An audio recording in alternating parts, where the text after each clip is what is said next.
Thank you very much. Joining us now, House Speaker Mike Johnson. Welcome back to Fox News Sunday. Glad to be back. Okay, so a lot to unpack. The shutdown is over since the last time we talked, but now you have 9 appropriations bills that have to get through the House and the Senate to the president's desk by January 31st. On Friday, the Washington Examiner crunched the numbers. They said this: beginning Thursday, there are 57 weekdays until January 31st, but the House is only set to be in session for another 17 days, with the Senate in session for 20 days for the remainder of 2025. So in this environment, how in the world do you get 9 of the more complex bills done with 17 to 20 work days? Well, the good news is our appropriators in the House and the Senate in bipartisan fashion have been working on appropriations bills, the whole year. So they're virtually done. There's a little disagreement between the Senate and House versions of some of the bills. The top line numbers are a little bit different. We got to resolve that. But we can certainly get that done in the amount of time that's still on the calendar. Just because we don't have legislative voting days, it doesn't mean Congress isn't working. There's this idea out there that Congress goes on vacation. Shannon, I haven't had a day off in 2 years. I mean, we work around the clock on these things. Our appropriators in particular have been working very hard, and they're ready to go. So I'm very optimistic we can get the rest of the appropriations bills done. And this is the key point. We are returning to regular order, the way this is supposed to work. Congress hasn't done this for many years. And I'm really proud of this achievement. Having gotten 3 bills signed into law on Wednesday night, 3 approach bills is a big achievement. I know that seems like a low bar, but we're getting Congress back to the way it's supposed to work so that we can be better stewards of the taxpayers' dollars. So this idea of you haven't had a day off, but your critics are saying, well, the House hasn't been here. We hear paid vacation for 6, 7, 8 weeks, that members have not been here. And listen, I've heard from Republicans, too, some of them frustrated that there wasn't work happening here on issues that could have been handled outside of the shutdown. There were about 3 of them that were frustrated. 99.9% of House Republicans were united in that. And they will tell you, and they have said publicly and privately, they've had some of their best work of their careers during the shutdown because they were in their districts with their constituents, helping them navigate through the chaos of the shutdown that the Democrats created. Remember, the Democrats in Congress voted 16 times to keep the government closed, to bring on the longest shutdown in U.S. history, and to exact all this pain on the people. And for what? I mean, millions of American families went without food on their tables over this period. You had millions of Americans stuck in airports and stranded because their flights were canceled. You had troops wondering where their next paycheck was going to come from. And it was all for naught. They got nothing out of it. And I think that's why you see the backlash against the Democrat leadership, because we tried to talk them out of that and we couldn't. Well, speaking of the appropriators, let's talk about one of them, House Democrat Rosa DeLauro. She's the ranking member of House Appropriations. Here's how she describes the situation. She says President Trump and Russ Vought's illegal stealing of funds from American communities has made it difficult to reach any appropriations agreement.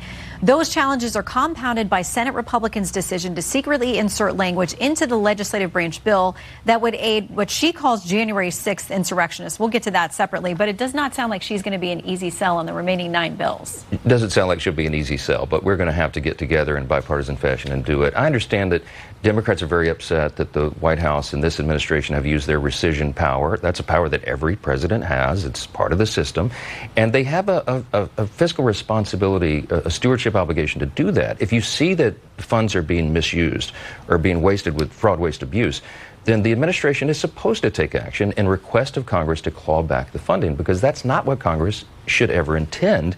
And that's what we've done here, and Republicans do it better than Democrats, and that's why some of them are upset about it. Okay, so let's talk about that reference she made to January 6th insurrectionists. It sounds like the reference is to a number of senators. There was this portion tucked into their package that they passed that would allow $500,000 payment if a senator finds that federal law enforcement has gotten their electronic data and didn't notify them.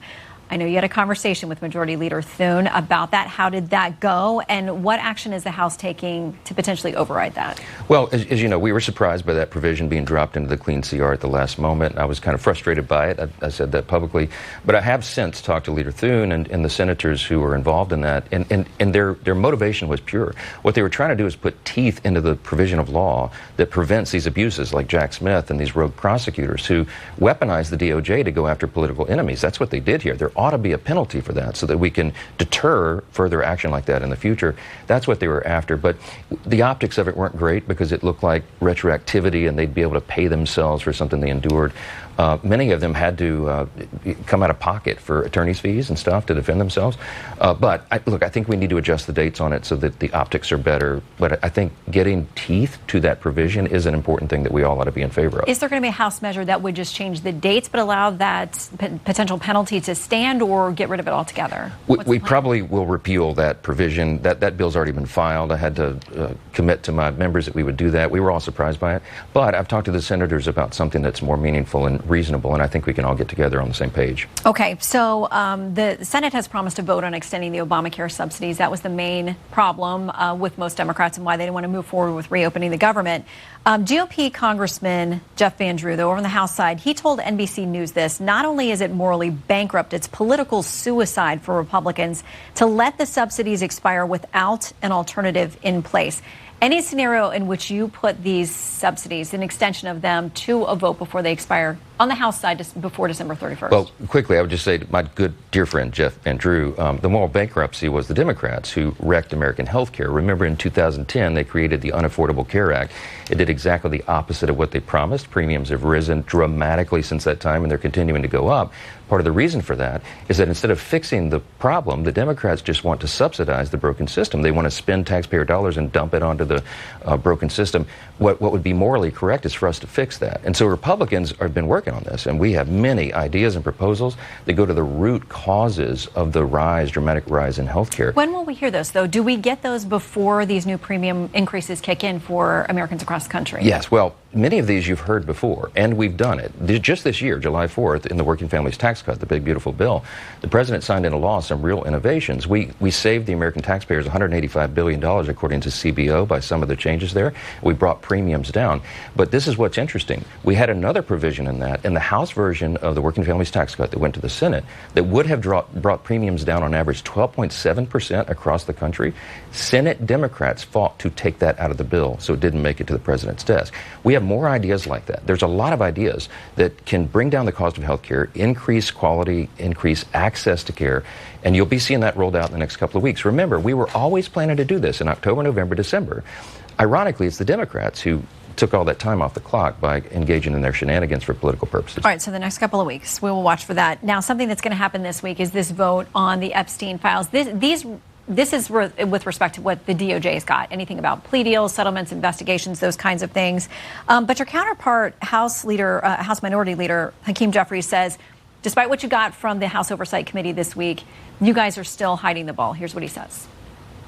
The American people just deserve the truth, the whole truth, and nothing but the truth as it relates to the Epstein files that Donald Trump and his minions made a big deal about for years, but now all of a sudden that they're in office, they're trying to bury this information. And the president has said unequivocally there's nothing there regarding him, and pointed out that if Democrats had it, they would have released it by now. So why is there any resistance to releasing any of this information? What can you tell us about scheduling the vote this week? First of all, I have to point out what Hakeem Jeffries just said there is comical. Remember, the Biden DOJ had every one of these files in their possession for 4 years, and neither Hakeem Jeffries or Ro Khanna or Thomas Massie or any of them ever said a word about it. They're doing this to go after President Trump on this theory that he has something to do with it. He does not. The people have already said, the Virginia Giuffre, whose name was redacted by the little leaked email that the Democrats put out. They cherry-picked 3 emails out of 20,000 documents to try to imply that the president was guilty, but they took her name out. Why? She's the one who came out and said he had nothing to do with it. President Trump has clean hands. He's not worried about it. I talk to him all the time. He has nothing to do with this. He's frustrated that they're turning it into a political issue, and it's not surprising because the Democrats have nothing else to talk about. What have they accomplished in 10 months? Epstein is their entire game plan. So we're going to take that weapon out of their hand this week. They hit the 218 signature threshold. And you know what I did? I offered it on the floor to pass by unanimous consent, the discharge petition.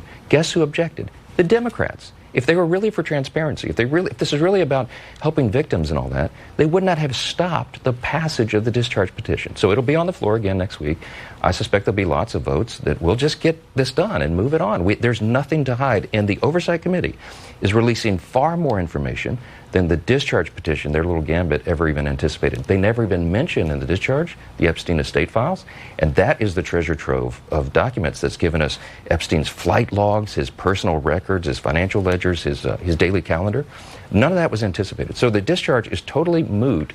It is a political exercise, and we're going to dispense with that this week. Okay, we'll watch for that vote, and as well, the votes on the 9 remaining appropriations bills before your birthday, January 30th. Yes, I'm quite sure you don't want another shutdown as a birthday present. No. All right, Mr. Speaker, always good to see you. Thanks for coming in. Thanks. Coming up, we're going to take a